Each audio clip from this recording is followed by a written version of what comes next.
একসময় ফেরাউন তার কবজিতে পরতেন সোনার তৈরি এক অনন্য ব্রেসলেট। বহু বছর পর সেই ঐতিহাসিক ও দুষ্প্রাপ্য প্রত্নতাত্ত্বিক গহনা স্থান পেয়েছিল মিশরের জাতীয় জাদুঘরে। কিন্তু সম্প্রতি জাদুঘর থেকেই চুরি হয়ে যায় মূল্যবান ওই ব্রেসলেট। মঙ্গলবার মিশরের পর্যটন ও পুরাকীর্তি মন্ত্রণালয় ঘটনাটি পুলিশকে জানালে গহনার ছবি পাঠানো হয় বিমানবন্দর, সমুদ্রবন্দর ও সীমান্ত ক্রসিংগুলিতে, যাতে পাচার ঠেকানো যায়। স্থানীয় গণমাধ্যম জানায়, রোমে একটি প্রদর্শনীর জন্য প্রত্নতাত্ত্বিক সামগ্রী প্রস্তুতের সময় ব্রেসলেটটি নিখোঁজ হওয়ার ঘটনা ধরা পড়ে। তদন্তে বেরিয়ে আসে খ্রিস্টপূর্ব প্রায় 1000 সালের ফারাও আমলের সেই ব্রেসলেট 9 দিন আগে চুরি করেছিলেন এক নারী।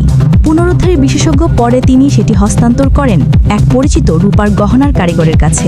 ওই কারিগর $3735 ব্রেসলেটটি বিক্রি করেন এক স্বর্ণ ব্যবসায়ীর কাছে। এরপর ব্যবসায়ী $4025 আরেক স্বর্ণ কারখানার শ্রমিকের কাছে গহনা হস্তান্তর করেন। শেষ পর্যন্ত সেই শ্রমিক অন্যান্য গহনার সঙ্গে ব্রেসলেটটিও গলিয়ে ফেলেন।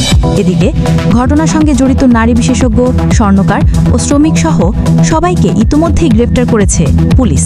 সুমাইয়া জান্নাত, জিএম টেলিভিশন। চোখ রাখুন জিএম টেলিভিশনের ফেসবুক পেজ ও ইউটিউব চ্যানেলে। সত্যের সন্ধানে সবার আগে জিএম টেলিভিশনের সাথেই থাকুন।